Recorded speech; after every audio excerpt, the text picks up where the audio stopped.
En 2021, OpenAI a jamais changé le paysage de la création de contenu multimédia pour les images avec les outils DALL-E et DALL-E 2, puis avec les vidéos avec Sora.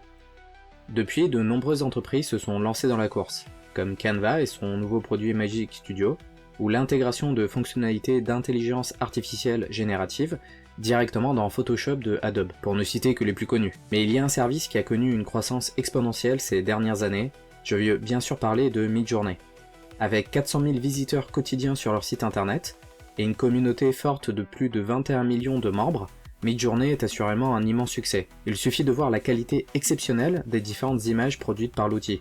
C'est juste vertigineux. L'utilisation de Midjourney requiert un abonnement payant, qui revient quand même assez cher. Cependant, bonne nouvelle, il existe des alternatives gratuites, comme les supermodèles Stable Diffusion produits par la société Stability AI. Depuis 2 ans, 6 différentes versions des modèles Stable Diffusion ont été publiées et sont accessibles librement. Ils trônent parmi les meilleurs modèles disponibles sur le marché. Les résultats obtenus par la communauté sont de très bonne qualité.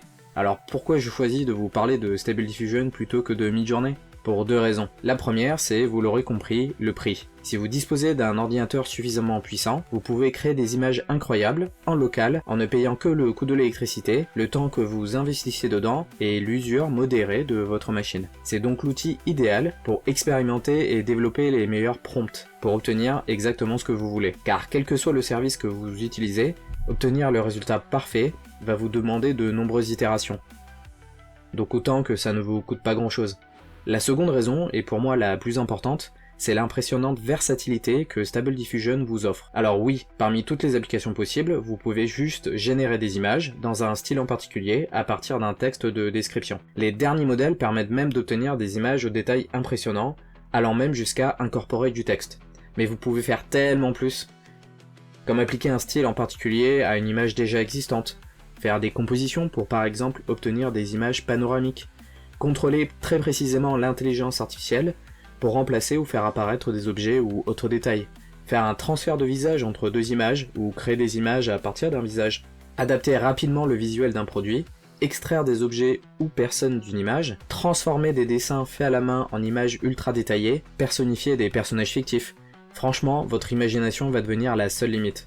Bien entendu, tout ce qu'on a vu se transfère parfaitement à la vidéo. Après tout, une vidéo n'est qu'une succession d'images, pas vrai ? Si on transforme chacune des images une par une, il est en théorie possible d'appliquer tout ce qu'on a vu à des vidéos. Si un de ces sujets vous intéresse, n'hésitez pas à le faire savoir en commentaire pour qu'on explore ça ensemble. De mon côté, je vous prépare une série de vidéos destinées à mettre la main à la pâte. Alors pour ne rien louper, pensez à vous abonner. Tchuss!